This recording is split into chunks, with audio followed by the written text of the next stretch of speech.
Hey folks, how y'all doing? Welcome back in home, man. Yeah, we are down by the Chargriller 980 Gravity Series charcoal grill, folks. We've done a burn-in now on this. We did the biscuit test, and we did our first cook. Now we're starting to see some of the things that are going on here. So what I noticed, and I had showed you, is that I had coming out of the hopper here, we had a little bit of smoke coming out of these back corners.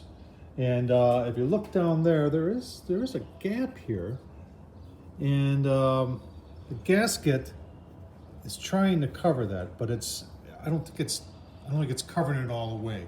So what we're going to do today is we're just going to play around a little bit, and we're going to try and put some gasket, self-sticking gasket material, just real thin stuff, eighth inch by half inch, high temperature stuff that I got off Amazon that I use on a lot of my grills.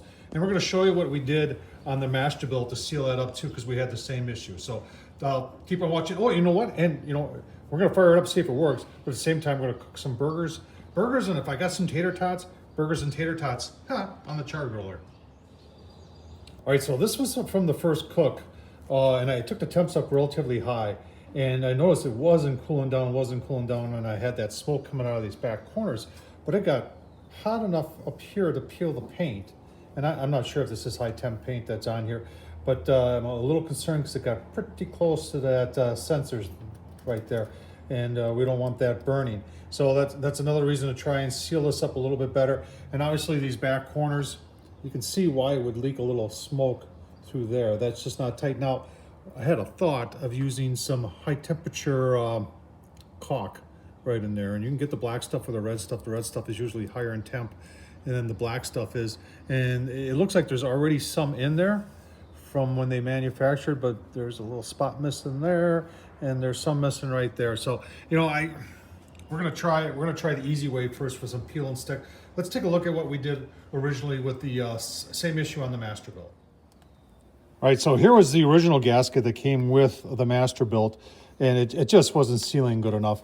And this is what I replaced it with, and it's this stuff right here. And I had to take the whole thing, the covers apart, and I had to drill some more holes. But this is a high temp type gasket like that, and it works very well. Although this stuff is pricey, that's stainless steel. So I think this whole roll here, and that's what I got left from the roll. And I did both doors on the Masterbuilt. I think this was like $60, folks. I found it on Amazon. But we're gonna try and go with the fire black. Sorry, the bag is torn. And you get this off of Amazon, 1/2 by 1/8 inch. And it's peel and stick stuff like this. I use this all the time, and it does a really nice job. So let's take a look at the Masterbuilt, how we did that. So on the Masterbuilt, get it open here. You can see what we did there is that we put that material on there, and then you just use high temperature caulk. And like I said, it worked out really, really well. And if you're wondering what the aluminum foil is, a lot of us that have these, we're doing the aluminum foil, and it just keeps the lid cleaner. When this gets all sooted up full of creosote, you just throw it away. And you can see, you know, it's typical on the Masterbuilts too that have the peeling paint. And I did this also to the bottom drawer, and it sealed it up really, really nice. And I'm hoping that I don't have to do that here. So that's why we're going to just try the felt gasket, see if that works, and if not, then we probably will try. It looks like this cover kind of does come apart. We'd have to do some exploratory here to see if that would work. Also, if you're wondering why not the aluminum foil on here, they've got this thing in here, and it doesn't not fit tight in there. So we will, I'm not really sure what that is for. It may be just to add some rigidity, but you can see it is an area where the creosote likes to build up on the lid. All right, so that's what I'm doing there, if you're wondering what the red is. So there were little areas where I know this isn't going to cover, like back here. I did put a little bit of this red high temp RTV silicone in there. I think this stuff is good. It's good to 700, I think. But I don't think it gets that hot up here. And anyway, you know what? I'm just playing around here. Criticize all you want, and we're going to find out whether this works or not. But if this seals this up, and you're going to say, what would be the reason you're sealing it up? I just want it to cool down faster. I put mine in the garage, so I don't want it, you know, I give it about 2 hours when I put it in the garage. It's still warm, but I don't want to leak and smoke and get in the garage all full of smoke. So that's why I'm looking to seal it up. And this would be our first step. And if this didn't work, you know, I would look at, and I've already opened up that door. I have not crawled underneath and looked at the fan door to see how tight that ceiling. That door down there looked like it was pretty tight. I didn't see any gaps that would indicate that air is leaking through and then causing a chimney effect here. But get this other one on, let it sit for a while because we've got this RTV caulk in there, and then we'll fire it up. All right, let's take a look at it. So you see we adjust that a little bit and all the way around like that. We're gonna let this sit because I got some caulk in there for an hour or two. And then we're gonna fire it up, see how it works, and make those burgers and tots. All right, you almost need a quick checklist here before you start it. Actually, I did start it already. Use torch, doors open, vent doors open, sliders out, top door is open, that door is open, and the vent is wide open. So yeah, you got all that open. Fire going, let it go for 3 to 5 minutes, then we'll shut her down. You see we got some smoke coming out of there already. You can see our charcoal there. And we're still working on our original bag of charcoal here. And you can see there's a couple pounds in there, yeah? That'll be enough to get us through this cook. Let's get her fired up. I'll tell you what, why don't you go see how I make those burgers.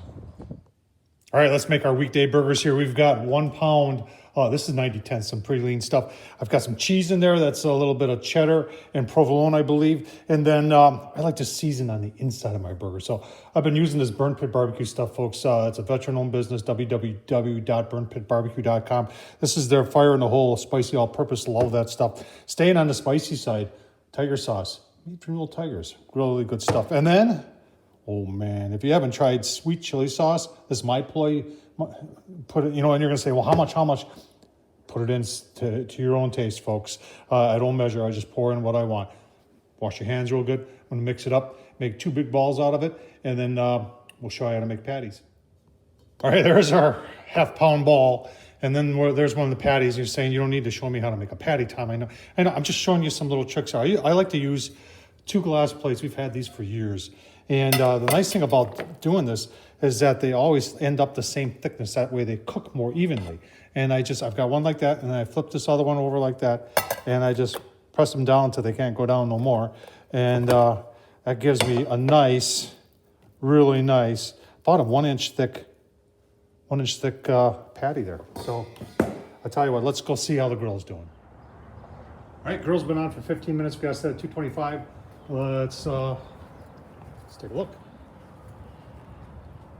That was the corner right there that it was leaking out of. And it was leaking the most out of this corner right here, and not so much there. Everything seems to be fine now, but time will tell. You know, folks are asking, why do I do these things? And I do them so you don't have to. You know, and if it doesn't work that way, you know, hey, I won't do what that guy does. But if it does work, then you say, hey, man, if I have that same issue, I know how I can resolve it. So we're gonna get those burgers on and keep on going here. All right, folks, we're about a half an hour into it. I am gonna turn this up because it's getting late. It's a weekday night. Take a look at the burgers. Okay, looking like burgers. We're gonna pull those off, and then I'm gonna turn this up to 650. And I'm gonna time how long it takes to get from 225 to 650 so you can see too. All right, coming up real quick, like before I could take the I set it and then I took the burgers off, and then I came back to get the iPad to do this. And what I remembered along the way was, remember there's that, remember we were questioning what that turbo setting was? That's the button right there. And that's the light right there saying that the turbo setting is now on. And the turbo setting is used, it turns the fan up to a higher setting and to get your temperature up higher. So I'll tell you what, although we got a lot of thermal mass in there, they get heated up. So even though it's going quick, we're not gonna go by 100% by what it says there. Although that's going to be less than 5 minutes. We're going to go by what it says in there. So 5 minutes there, less than 5 minutes from what I'm seeing here. It's got 200 degrees to go. It already went over 200 degrees. And then but we'll shoot some temps on the inside to let you know how long it really takes. Look at that. That's 3.5 minutes, folks. And the fan is already throttling itself down so it doesn't overshoot. We'll see how much it overshoots by, and I'll give you a look-see at that. All right, yeah, I did. I didn't catch the high there, but it was 662, and now it's coming back down. That's not bad. Caught itself. Even in the instruction manual, they say don't set it at 650 so it doesn't overshoot to 700. It's got an automatic shut off at 750. So I'll tell you what. Let me get this repositioned, and we'll, like I said, we're almost 5 minutes here. Let's take a look and see what the temps are on the inside, where it matters. All right, the display says 650. Let's see. Well, it depends where we shoot there. So we're trying to get it right on the cast iron there. And 460s, almost 500. I'm sure if I go closer to the firebox, oh, hang on, you gotta see it too. So we're gonna give this a little bit of ways. And I tell you what, we're gonna just go like 2.5 more minutes, because I've got some people telling me that this takes 20 minutes to get up to, well, I didn't set it to 700, I'm sorry. I set it to 650, but 650 is hot enough to sear. So we're gonna see how long it takes to get the grate up to 650 in order to sear those burgers. All right, folks, let's take a look. I said it took about 3.5, let's round that up to 4. 4 minutes using the turbo to get from 225 to 650. And I said the real temperature is, we got to check the grates on the inside. So we're now at additional 6 minutes, so a total of 10 minutes. Let's take a look-see. We got our thermal here. I know this has not been calibrated, so those of you who want to, 589. I'm right on the grates there. So we are,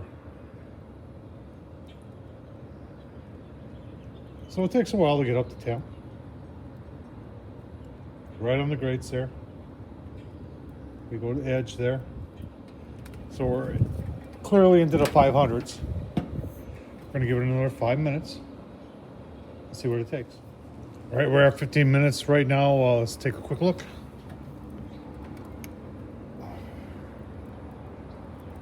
See, we're over right around 600.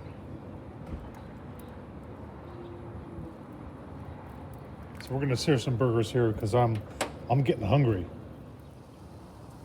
All right, folks, it's been just a couple minutes. Should we take a look? Oh man, look at that. Yeah. Leave them right there. Get a little sear on the other side. We're gonna have some great half-pound burgers. Oh man. All right, let's take a look at it. I didn't put anything on the burgers because they're so big. Oh man, I'll tell you what, look at that. That is nice and juicy. Oh man.